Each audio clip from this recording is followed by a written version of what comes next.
I think it has, I mean, it's been incredible. Like, I'm so glad that I did it for a couple of different reasons. Number one, it's what got him to finally sign the divorce papers. I would rather have like what they're giving, Kate McKinnon, or what they were giving Kate McKinnon on SNL, like something like we don't see myself like I see myself as like a weird little gremlin. Like so those are the those are the characters that I want to play.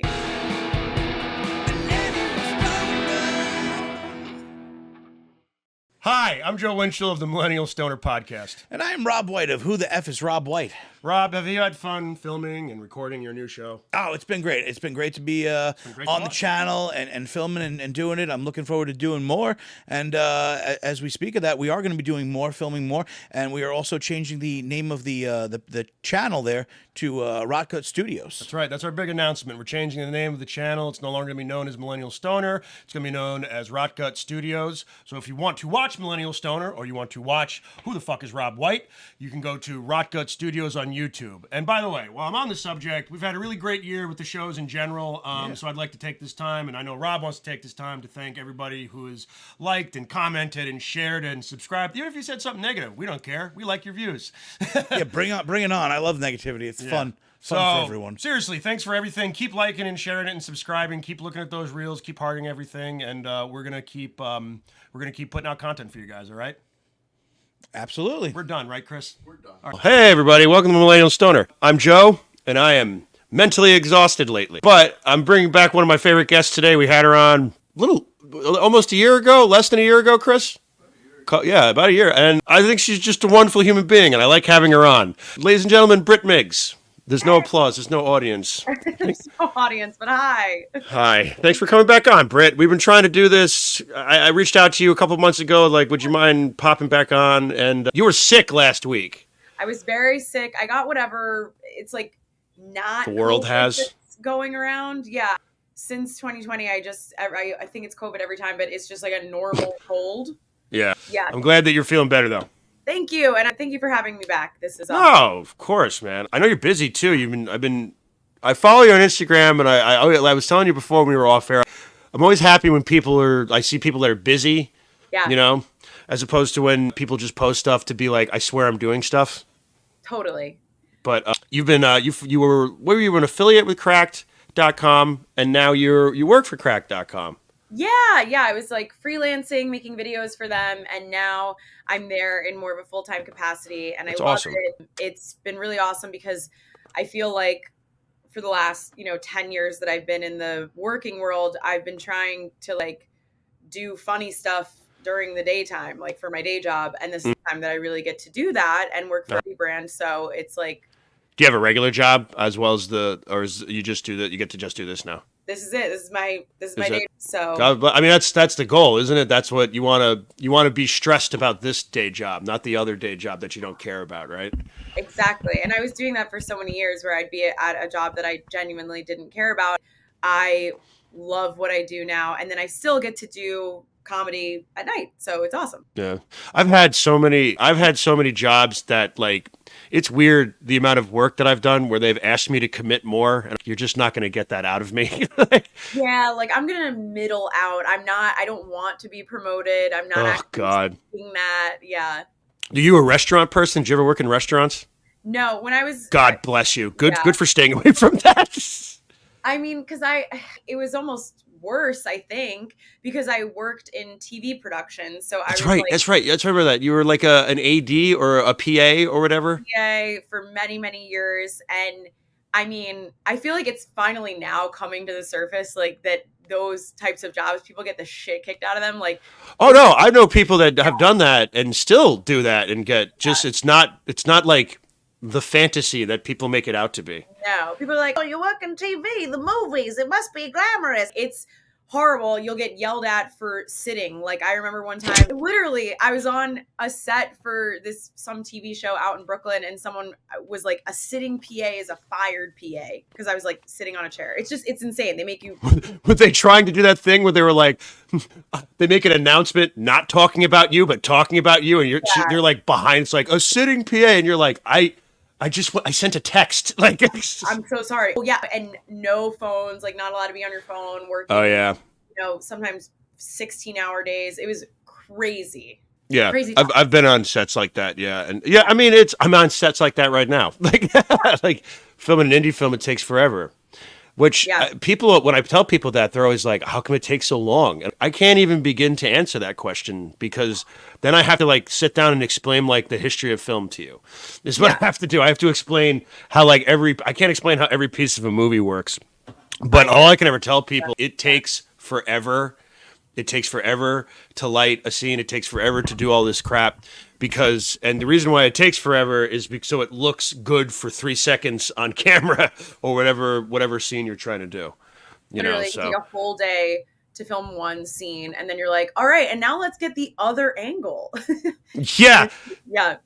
And you don't think about that too. And as like a performer, I'm standing there and wow, that took 3 hours. And they're like, all right, we're gonna do the same thing from the other side. And I go, other side? What do you mean? We just did the scene.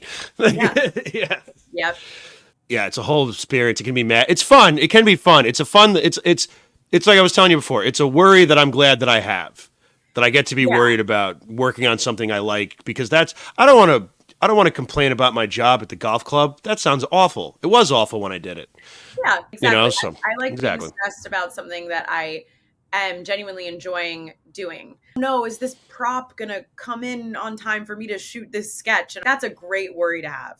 Yeah, because that means you're doing something you like to work on, and that's awesome, man. So working for Cracked full time, how's that transition been? How's it been? Is there stuff you're looking forward to doing working there, or anything specific? Or are you just kind of enjoying the position you have right now?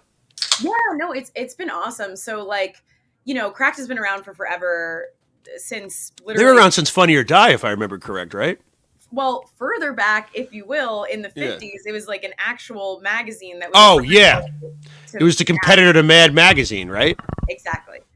Yeah. So it's been around forever and it's had so many different iterations. And I feel like this new generation of, my coworkers, like people working at the brand, it's like really reestablishing us as like a name in comedy. And for me, that's huge. So they've been through a bit of a rebrand, right? Because I actually, now that you said that, I had issues at Cracked magazine because I would buy Mad magazine and all that stuff. Yeah. And Cracked was right next to it, and I liked reading stuff that made me laugh. Yeah, it's very cool because we have all of those, like in covers. Yeah, all of those, but like the whole magazine, like in a bookshelf or on a bookshelf, like in the office, and it's very cool to see that because so it feels like, oh wow, I'm part of like this historical. Brand. Yeah, they were like National Lampoon magazine. Exactly. Yeah. So it's been really cool. We're doing more, like I'm on the video team. And so we're making all kinds of cool stuff, sketches. We're still doing, these like tried and true video series that we've always done, video essays, things like that. But also since I came on, we've moved into the live comedy space as well. And so we're hosting shows in New York City. I saw that you guys on your Instagram. This makes me sound like I'm fucking stalking you. I'm not. I was just trying to do research for the episode. But I saw that you guys were doing live shows like that. How have those been? It's been really fun. Like we're doing these live tapings and, highlight, like we had Kyle Kinane on one of our shows. Yes, yeah. Like, insane to have someone who, you listen to as a kid and then you're like, oh my God, like stuff like that. So it's been cool. And I got to do my own taping, but then I have been hosting the rest of the shows. We are not only having the live shows, but then we're putting them, on YouTube as full sets. So it's really cool. It's been really fun. That's awesome. So it's like, like I said before, you get to do something really awesome where it's like, I'm sure it's not easy to put those shows up. Because if it was, everybody would do it. You get to kind of work on something really, because like hosting a regular show is scary enough actually at this point in my life because like I've cycled back around. I don't know, for me, I've cycled back around on Long Island too when I host shows. It's like there's a lot of new people coming through again, and I'm just have to explain to them, please stick to your time. When I go like this with the light, you wrap up. Okay, please. Are you having that problem? Are people blowing the light? They don't see it. So I'm not. They just genuinely don't see it sometimes. Oh, have you ever seen someone like the first time someone goes up, and a lot of times in comedy, like, and they don't. The communication with the crowd isn't there yet. They've only been doing it a couple months, so they just have tunnel vision, and you're just you're like a sailor in the night, just trying to break through this fog. And yeah, I've had people run the light 5 minutes on shows. I had the one guy went 9 minutes over. I was gonna murder him. Murder him. Okay, he's headlining. That's what that is. But yeah, he's not. He was up like fourth. Yeah.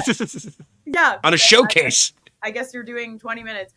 I also had the opposite problem one time where someone took a photo of me, like a flash photo of me, and I thought it was the light. And I was like, no. oh, they're cutting me 5 minutes short, whatever. Left. Did you do that thing where you're like, am I bombing? Am I Or maybe, no, and I do the thing, of course, because I think it's my fault. And so I must have gotten the time wrong. And it was, like a 5 minute set instead of a 10 or something like that. Okay, I guess I'll go. Yeah, that happened to me. I would immediately go into panic mode and have to find someone to apologize to as soon as I walk off stage.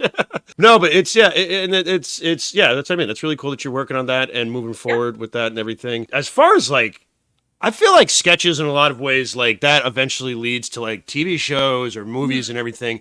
Is there anything that you as Britt Miggs like would want to accomplish, whether it be like a movie or do you hope to write a pilot?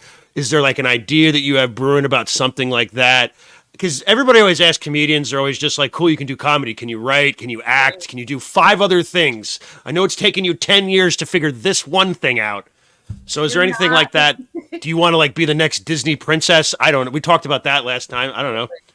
Yeah, you're not allowed to be one thing anymore. I like tweeted about that once that like, back in the day you could just be a stand-up or you could just be an actor or you could just be a writer, and now it's like you have to be all of those things and you have to be a social media manager because you have to be posting clips and all this stuff. And I've written a number of pilots. There's like one that I use as my sample that I send out for like writing gigs and for like your kit or whatever like that. Your what's it called? I have one too. I can't remember the fucking name. Packet, packet. Yeah. And that's one that I feel like shows off like my voice or whatever. But then there's one that I like actually would love to get made, and it is my version of like we have the morning show. We had 30 Rock, which was about late night television. Like I worked in daytime TV for so long and it is such an insane world. And it's like the soap opera time of day, like the 9 a.m. to like. No, like the daytime talk shows that the talk show shit. That's right. Yeah. And without naming names, like maybe, a daytime medical talk show with a doctor, like maybe we'll call him not Dr. Drew. Yeah, maybe I worked there. And maybe I think that's a world that is ripe for lots of I didn't even think of that. Jokes and stuff. And so, yeah, I've written that. I would love to keep working on it because I think it's like something that would actually be really fun to watch. I think that's I don't think I've ever seen that concept. That's neat. Yeah. I'd check out the first episode of that if it was for free on Amazon. No, I'm kidding. Yeah, no, but that's streaming sites. It's peacock.org. I don't know. that's something that you like went through and wrote about it and everything. My friend Rob White, who's just started his show. We started a channel, and he's the second show on here. He worked in the tattoo business, or he owns and he tells me stories that are crazy. And and recently he did a show where a lady looked at him. It's like, write a pilot. What are you doing? And he's just like, I'm trying. He's like, you should write it. Like, I don't understand why you're taking so long. No, so it's cool. So is that what TV? That's what you want to work in? Like ultimately, maybe hopefully have like a Whitney Cummings career where you have like 3 sitcoms under your belt. I mean, yeah. Like I think that a lot. I'm not alone in this goal. That I would be happy with a lot of different things. Mm-hmm. So I have a couple of different ideas of like where I can end up that I would feel like satisfied. Okay, I made it. And I think that one of those is definitely like getting a show made, but also would love to act. I have some questions about that soon. Like sketch comedy will always be my first love. And so anything that I got to do in that capacity, like if I could work on like, I Think You Should Leave or something like that would be. Oh, like one of those Netflix sketch shows, like Auntie Dinah's House or something like that. Yeah, I love those. Yeah. He like that whole like I call it like the Tim and Eric school of comedy because a lot of those guys came out of that era. Like it's so that out there sort of. I love that shit, man.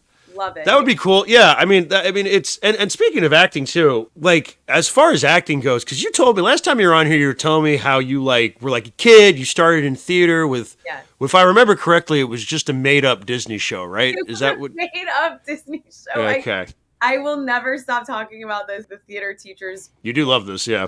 made their own script. What about Grease? What about Bye Bye Birdie? They're like, no, this weird fever dream that we have. No, we're gonna be inside Walt's brain. Yeah, just It's, insane.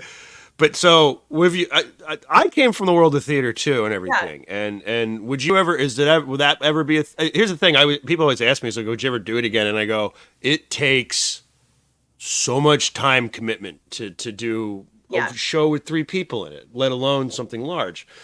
yeah. But is that something you would ever go back to if you would be the right opportunity, but would you want to go back to that? And if so, do you sing? I can hold a tune, but Yeah. Like, do you still sing? I know you were like a kid, but some people yeah, I sang as a kid and then I discovered Paul Malls or something like that. And then they can't sing anymore. almost. Yeah, Not, I would sing. I would take the right opportunity. For example, I did, a sketch show in November. For the entire month of October, we had rehearsals and stuff, and I really had to take a step back from stand up. And so it's like weighing what I want to focus on. I love the zoom in on you to make sure we're like, it's serious now. We're like, nothing's ever serious. I just, like, oh, and the zoom out. Chris, put the Law and Order sound on me when you zoom in. Just, yeah, exactly.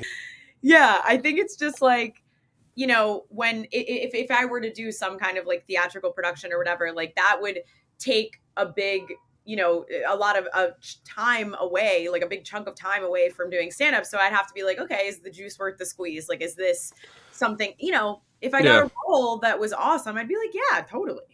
Well, do you still audition for straight up acting stuff? Do you still have, or is it just, you're just cracked all the time right now? No, I still, we'll do like self tapes and stuff for like. You do? Yeah. For, Would you ever do something dramatic? I have thought about this, and because I feel like comedy. Here's the thing: when I was in college, I always got cast as the dramatic guy. I was either the best friend who told him that you're fucking up, or I was I was a villain because I looked tall. I was taller than everybody else, and I have a caveman like stare. Like that's why when Chris zoomed in on me, and you're like, he's serious right now. That's how I ended up as a Nazi in Manhattan in fucking 2010. Right. You have the of a villain, yeah. Yeah, I do. It's what it was. That's why I got cast as horrible parts when I did off-Broadway theater. But I always wanted to do. That's why I think a lot of this. I always wanted to be funny, and no one would ever really let me be funny because there was always a dude that was like, "No, I'm the funny guy, but I want to do comedy." And they're like, "No, you're gonna stab my sister in some strange play. That's what you're good for. You're gonna be the abusive boyfriend or the overbearing father. Like that is." And all I wanted to do is to be the dude in the couch. So, for you, were you cast as the funny girl? It's like I feel like the same problem, but not necessarily getting cast as like a serious role. And I don't, to answer your first question, like, I'm sorry, I went off on a tangent. No. Do I ever want to do dramatic stuff? Like, I really feel like I can't take myself seriously. So I'll never say never, maybe one day. I can't believably be dramatic to myself. I don't think that works for me. But what I do find that frustrates me is like, I get a lot of the like, bitchy cheerleader, girl next door or like straight man character. Yeah.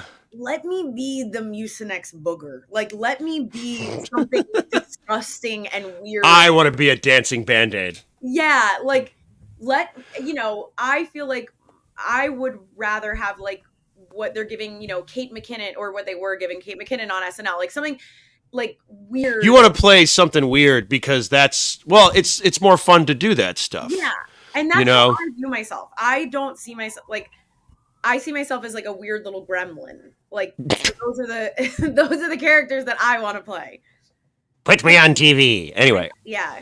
But I get it. No, but just from a performance standpoint, those are more fun. It also depends. Like I know some people that are like, I love to be the straight man and stuff. I think that's the funnest thing to play, And then I do agree with you. I can agree with you a little bit about the dramatic thing to be like, because I don't know. You have a very Lifetime movie look. Like you have a face that seems like, what's my husband up to when he leaves the home at night? Yeah, that's it. That's the face.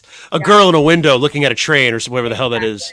I'm curious because I feel like people who get cast as one thing, like I said, I got cast as a bad guy or I had to be, I was always serious. You have to be serious. You have to do this.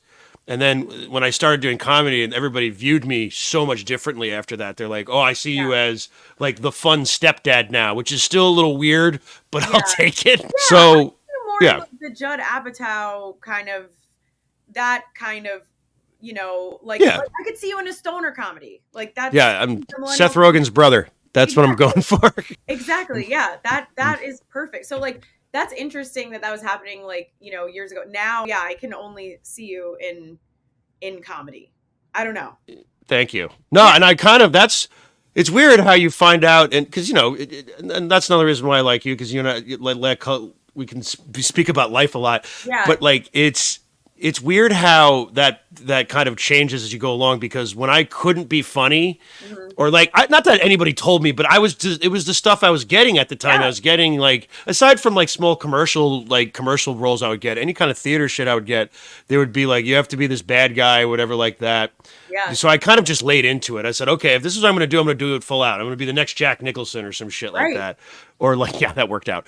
I laid into it a lot. So Yeah. I argue at a certain point in my 20s, I was taking myself way too seriously. I was Mhm. taking myself way too seriously. And that's why I can agree with you on the whole, like, I look back on it now, and what a stick up my ass I had about certain Yeah. things. Like, I'm so much easier to work with when it comes to like performing now than when I was like in my 20s, thinking that I was going to be Yeah. like Richard Burton or some shit. Like, yeah, see, I know my shit. I do think, yeah, people put us in boxes and it's Hmm. very It's hard frustrating. to break out of that. And sometimes, like you said, we don't even realize we're in it. I feel like and I think we talked about this last time, the first half of my life, I was very like, okay, yeah, and I hate using this term because it's like a basic bitch. Like, I No, can't. no, yeah, you're right. You are. It's not. It's just. I always say, like, this. When I was like younger and more twatty, I used the term. I don't ever want to live a normal life. That sounds dreadful or something. It was some Oscar Wilde Sure. pithy term, but it Yeah. was something. And that's what it is. I don't want to be what everybody else is doing. You know Yeah. what I mean? And there's nothing wrong with that, because number one, I hate regular work. It sucks. I'd rather try to do something that makes me happy and do, like we were talking about before. And that's kind of where it comes from. So the basic bitch, yeah, that's kind of what, I didn't mean to I'm like, interrupt you. Go ahead. no, no, of course. And I don't mean it in the derogatory, like, not feminist way, because, like, there's not a way to say it in a way that doesn't sound offensive, but I was very much like run of the mill, okay, like, I'm going to do what everyone else is doing because that's what it is. That's how I was Is raised. that basic, or is that a human being trying to fit in? Yeah. And like, I mean, Aren't we maybe all trying to do that, especially when we're right. young? When we're young, yeah, we're trying to fit in because that's what feels most comfortable and least scary. Yeah. And so the people I was surrounding myself with, I didn't have the community that I do now, which is what I love, which is like a bunch of freaks and weirdos. That's where I think that we belong.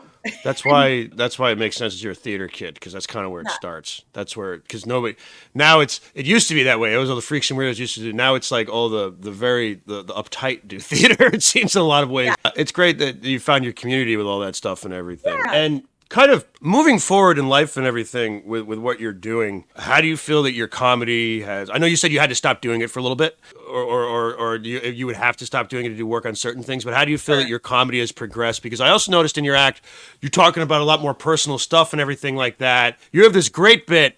And if we could, maybe we can put a clip of it up, because I think it's a great bit where you were like, I went through a breakup. I went through what's the Mark Norman thing? Pull it up. But you have this great thing where it's like, I went through a breakup. Someone called it a divorce.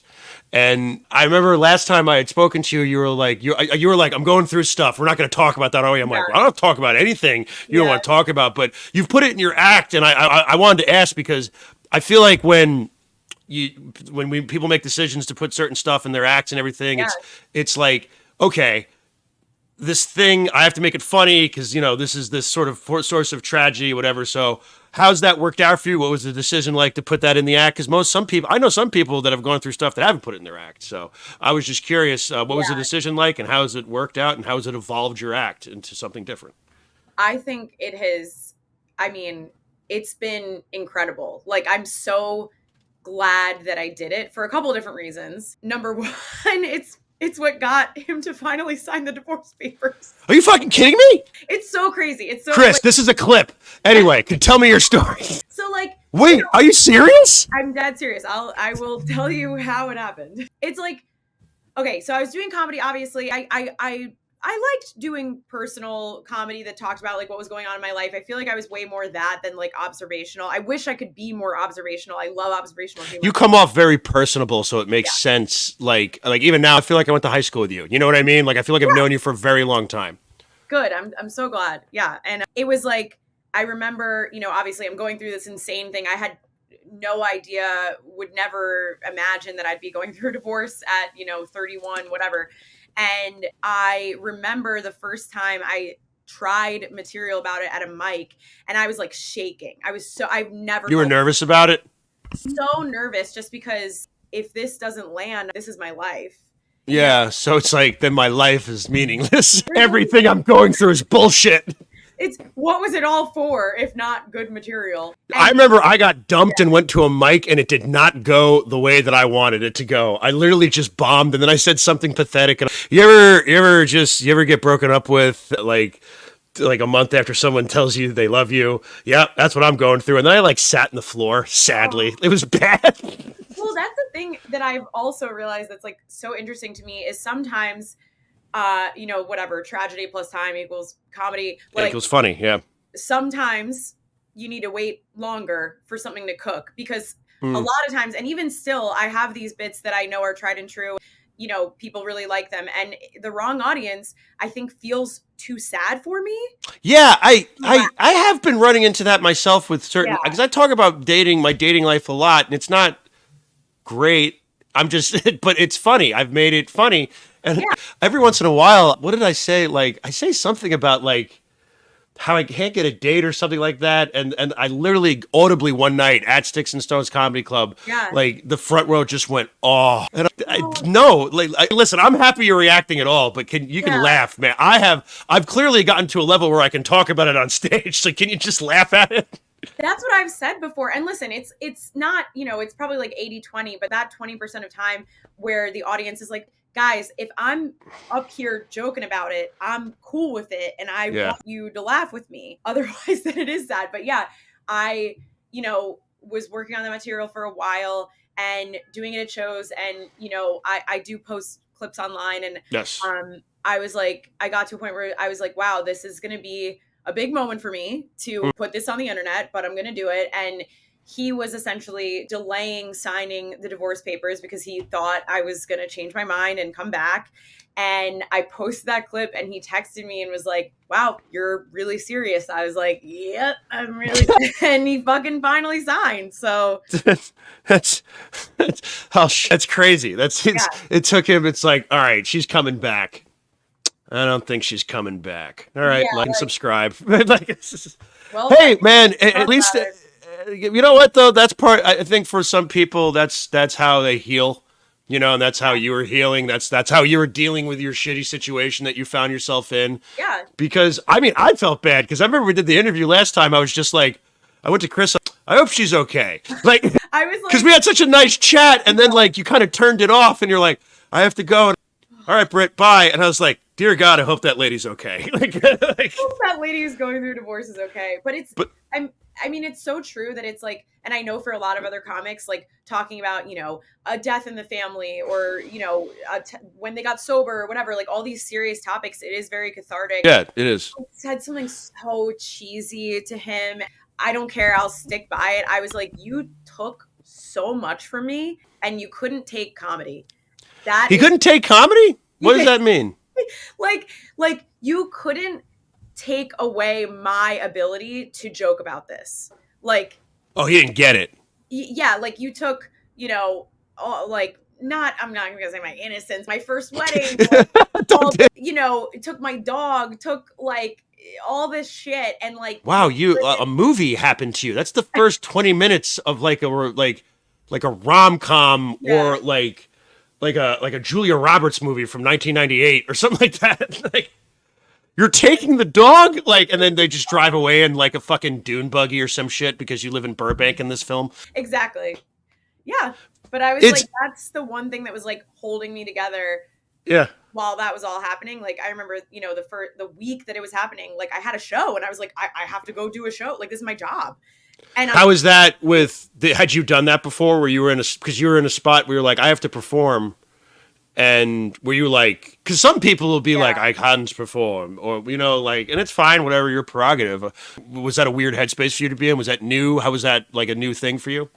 I was really scared. And then it ended up being so freeing. And that's what I think I meant by like, you couldn't take comedy. Like, Yeah. I remember that first show being like, fuck, like so much of my material is about being married and, there's things I have to cut out or alter or whatever. After I did it and did the first show, I was like, I have this. I don't need anything else. And like, Yeah. You have a whole new act now. yeah, Like, you have a whole new act now. You have a whole new life to talk about.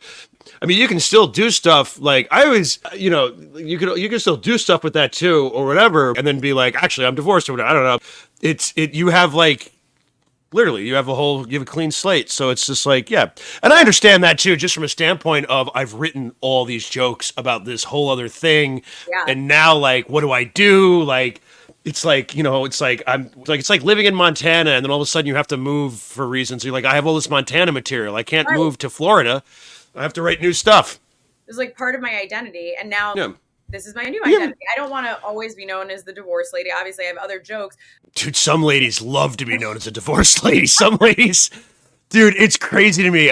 Sometimes I do shows like when I can get into the city and do stuff. Every once in a while, I'll do something at Broadway Comedy Club, and there'll just be some lady whose whole thing is just like, it's like, hello, boys. I've had 4 husbands and 5 abortions, and I'm looking to have a sixth or something like that. Like, it's I'm just wearing a fur coat, and every once in a while I'll do something at Broadway Comedy Club, and there'll just be some lady whose whole thing is just like, it's like, hello, boys. I've had 4 husbands and 5 abortions, and I'm looking to have a sixth or something like that. Like, it's I'm just wearing a fur coat, and I love that for her.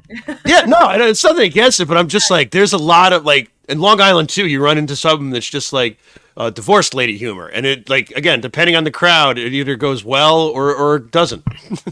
Yeah, sometimes people it's like this weird thing where they take too much pity and it makes it unfunny. And well, damn, you're not gonna like these next couple jokes. Yeah, and that's it's going back to what you're saying before. Please don't take pity on me. Like I'm doing this so you laugh. Like I'm not gonna. Yeah. How was the crowd out there? Sad. Yeah. I made them sad with my sad little life. I mean, clearly I'm doing okay. I'm still alive. Like I remember saying that. I remember saying something like that one time. I was like, guys, I said something like, I haven't ended it yet. I'm telling you up here. Yeah. Like, it's laugh. I might end it if you don't laugh.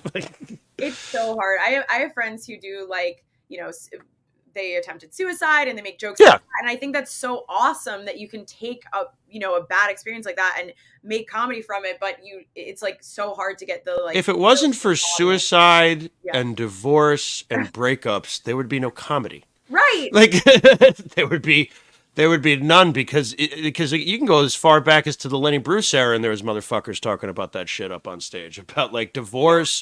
My husband left me, my wife left me, my kid, like whatever. Like it's been there forever. It's a way of people use it to deal with it. I feel like I'm giving a TED talk right now, but whatever. No, but it's so true. I don't know. So if you're watching this, I'm like looking right into the camera. Laugh at our sad jokes. Yeah, don't all are sad. You don't need that. You know, like there's people in our life that do that in private when we're sad and in their lap, crying, asking them to stroke the back of our head because we just want validation. Anyway, I've gone too far. Exactly. I have to text somebody. No, I think you are right. I think you're all right by stuff like that. And also something. Got some time left. Because one of the things that we were talking about last time, and one of the things that I see you continue to do, is the festival circuit. Yes, I have loved that. And I just wanted to know if you want to talk, because I talked a little bit about it last time. Yeah. You seem to be doing more of them now. And how has that been? And do you have any festival experiences you'd like to share with us? And what's been your favorite one to work on so far? And what's your favorite color? Yeah, and what's my favorite color? Yeah, it's been so great once I figured out that was something you could do. I've just applied. I basically will look and see what's open and be like, ooh, what city do I want to visit? Or what city do I already have friends and family in that like will come see me? don't get a chance to see me regularly. That's And right. You don't so have a car. I keep forgetting about the car. I don't have a car. City I dwellers. can't. You Um, poor thing. took the dog in the car. So I did my first festival ever was actually Alaska Before You Die, Yeah, and I think you were on your way to Alaska that was when so I when I interviewed you last time. yeah. Which, given your circumstances, sounds super sad to go to a place that's going to be. I think it was in the dark season. You said you're like, yeah, I'm going to the trees. But you I'm were on. going to You go did. there. You were on your way to do Alaska, and you actually said you were super excited about it. Yeah, what was crazy is like my ex-husband was supposed to come with me to that. Oh And shit! I'm sorry. no, you're totally fine. And I mean, this is just like the power of female friendship and like how beautiful it is. One of my friends was like, I'm not going to let you go to Alaska alone. I'm coming with you. And like she fucking bought a flight. That's a And good friend. that's a good, That's a good friend. yeah. I know friends like that's a good friend. Yeah. And she came with me. Shout out Melissa Bromley. She came with me. Oh my God, that's not her married name. Anyways, it doesn't matter. No, I forgot she got That's married. the name she uses when she's going out and takes her ring off. I'm kidding. Melissa Marsh. But yeah, so we went. It was my first time doing a festival, and I was like, this is awesome. Not only do I get to perform to people I never would have gotten to, in a new state, traveling for comedy is so fun, but it was more about the camaraderie, networking of other comics. So you meet Yeah, that's kind of like, yeah. that's the whole thing. Like all these different states that have either come to New York and, I've had them on a show or vice versa. It's just so nice knowing now I could go to like San Francisco and I know a comic there. That's all it is. Anything that Yeah. I've gotten out of this business is because I have met somebody in a room Yep. and they've liked me. I'm not even talking like fallen in love with me as a human being. I'm just saying like they've casually liked me. They thought I said something funny and then they're like, "Oh yeah, I know him."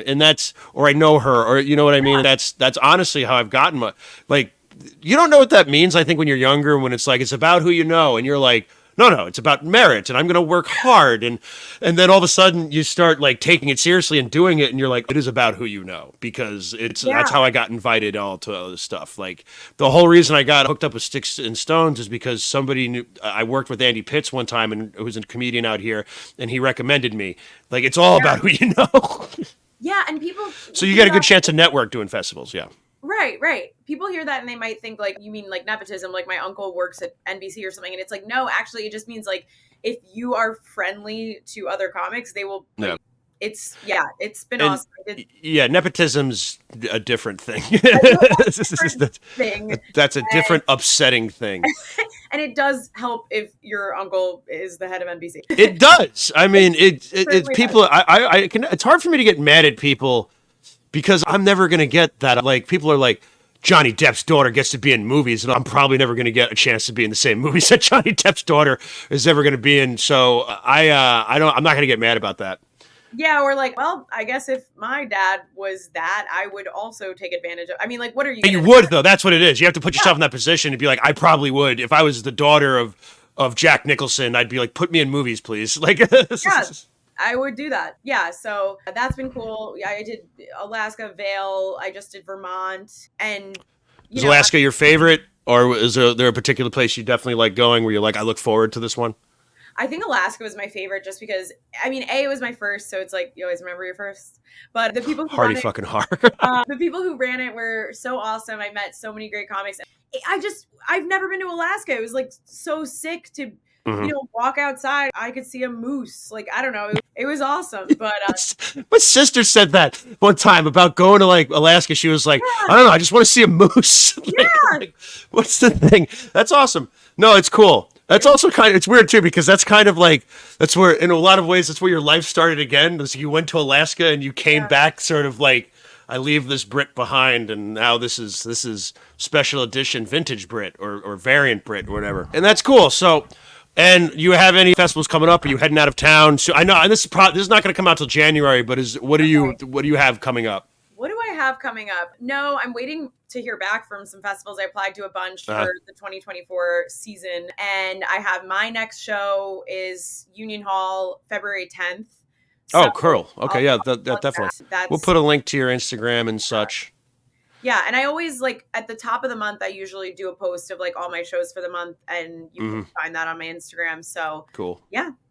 And you mainly, if anybody's for anybody local, you're mainly around the Manhattan area, right? Or did you move?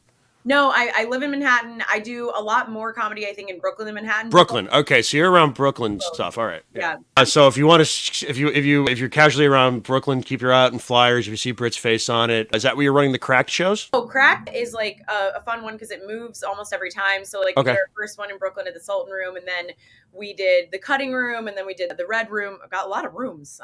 It's all in comedy. It's all giggles, small, little, big room. It's never. It's always something room. The Killing Room, whatever it is. Yeah, so we're moving around, but we'll see, where we end up for the next one. And I post about those too. So yeah, keep an eye out. Awesome. So yeah, follow Britt on Instagram. It's Britt Miggs, right? On Instagram. Yeah. It's Britt Miggs on Instagram. She's a real life gremlin. Please follow her. Cast me as the Mucinex booger. I'm tired of waiting. One day, you're gonna be like, it's finally happened. Like, and you're gonna be sitting there in that costume, and you're gonna be like, I get to be not even a CGI. They'll be like, no, you get to be the live action booger. This is like a full campaign. Like that's all I want. Man, it'll happen one day. But also check her out on crack.com, keep an eye out for shows and everything. And I think that's perfect. Thanks for coming on, Britt. You're a wonderful human being. Thank you for having me. Thanks. And yeah, so when and like I said, this is going to come out in January, but the holidays are coming up, so I hope you have a happy holidays, however you shall choose to spend it, and I hope you have a good life. That's weird. All right, bye. Hope you have a good life. The Millennial Stoner outro song. Yeah, pack a bowl and sing along. Blah, la, blah, la, blah, la, la, la, la. Ba, ba, blue sheep, ba, ba, ba, ba, ba. This is the favorite podcast of the Dalai Lama.